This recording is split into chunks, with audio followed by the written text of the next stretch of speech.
अच्छा स्नेहा जी, yes sir. हमारी जो टीम आपसे मिलने गई थी, उन्होंने आपके ऊपर एक वीडियो बनाया है और सब लोग की ये ख्वाहिश है कि उसको देख लिया जाए। Can we have the video please?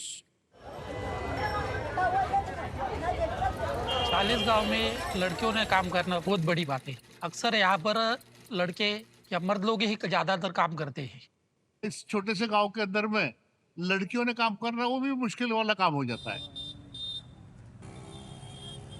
हमारे 40 गांव में ही नहीं, आजू बाजू के बहुत सारे एरिया में भी कोई ऐसी लड़की नहीं है कि जो ऐसे खतरनाक जगह जॉब करने को जाती है।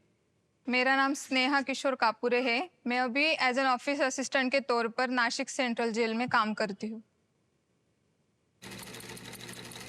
प्रिजन डिपार्टमेंट में जॉब करना है तो बहुत सारे लोग बोलते थे कि भाई ऐसी जगह आप लड़कियों को भेज रहे हैं कि जहाँ बहुत गुंडा लोग आते हैं, बहुत डेंजर लोग रहते हैं, जिनके ऊपर बहुत क्राइम रहते हैं।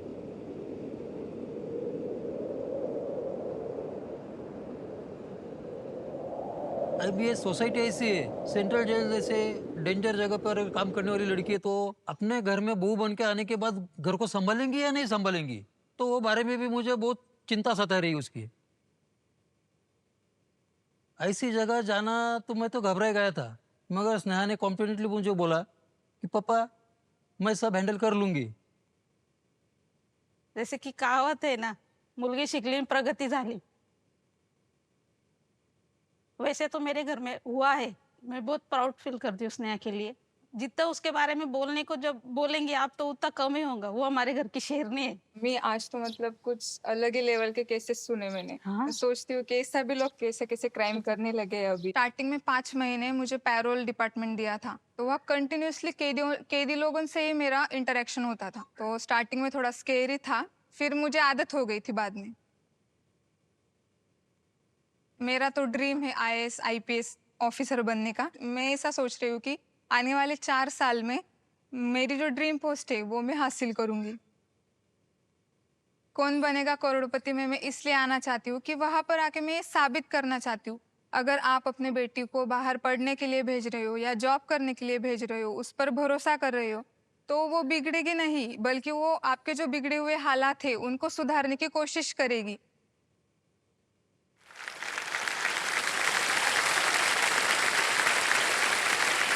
बहुत बहुत बधाई आपको Sneha thank you ji. Sir.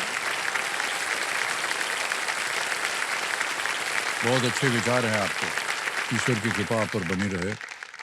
और इतना सुंदर उदाहरण आप हैं आज हमारे लिए, न केवल आज जो यहाँ जनता बैठी, बल्कि जितने भी लोग आज हमारा कार्यक्रम देख रहे हैं सार्वजनिक रूप से, उन्हें बड़ा गर्व होगा आपके ऊपर, क्योंकि आप एक महिला हैं। एक अलग तरह का एक जो है प्रभाव जो है अन्य महिलाओं पर पड़ेगा। अगर वो कर सकती है तो हम भी कर सकते हैं, और ये एक उदाहरण हमारे सामने है। आप बहुत बहुत बधाई आपको। और अपने अंत में कहा कि एक महिला जो है वो भी काम कर सकती है, घर को निर्माण कर सकती है, बदलाव ला सकती है।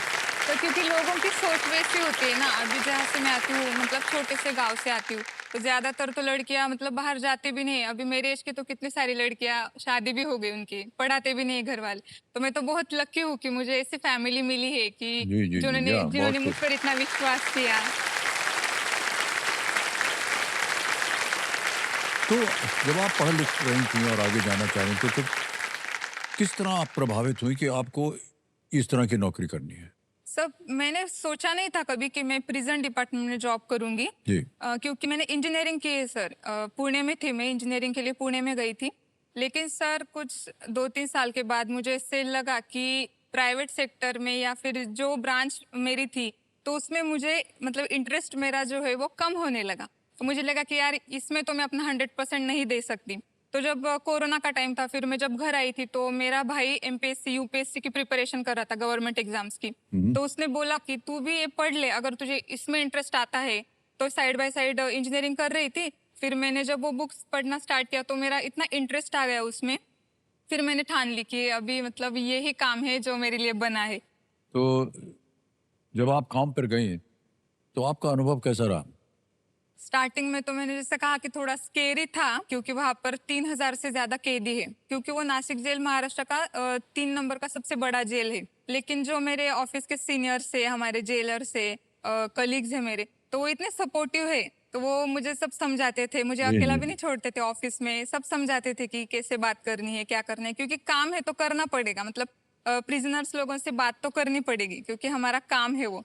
या। तो फिर बाद में मुझे इतनी आदत हो गई थी कि कुछ ऐसे मुझे फील नहीं हुआ बाद में। कई बार उनसे मिलने के बाद बड़ा दुख भी होता है। बहुत दुख पता होता नहीं है सर। आपको ऐसा हुआ कि नहीं। मैं इसलिए कह रहा हूँ क्योंकि नासिक जेल में भी हमारी एक बार शूटिंग हो चुकी है अच्छा। और हम ऐसे ही बात करने निकल गए और कुछ लोगों से हमने जो कैदी थे उनसे बात की। उनके मन में बहुत पछतावा होता है बहुत। कि सर हमसे ये गलती हो गई, हमको माफ़ कर दो। लेकिन कानून होता है, उसका वो तो तो है। उच्चार होना चाहिए। ओके, बहुत सारी बातें हो गई, चलिए खेल में जाते हैं आगे। छठा प्रश्न आएगा अब आपके सामने, इसका मूल्य है 50,000 रुपए। छठा प्रश्न आपके सामने ये रहा।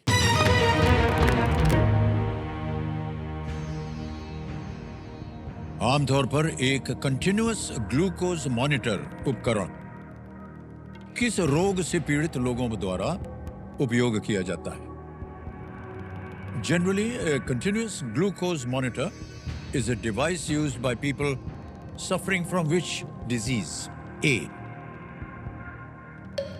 Arthritis. B. Cholera. C. Diabetes. या D. Asthma. सर गठिया, हैजा, मधुमेह या दमा? Glucose monitor. Sir please lock option C, diabetes. C पे कहने था लगाने के लिए। बिल्कुल सही जवाब है। जीत गए आप 50,000 रुपए। Full plate diabetes.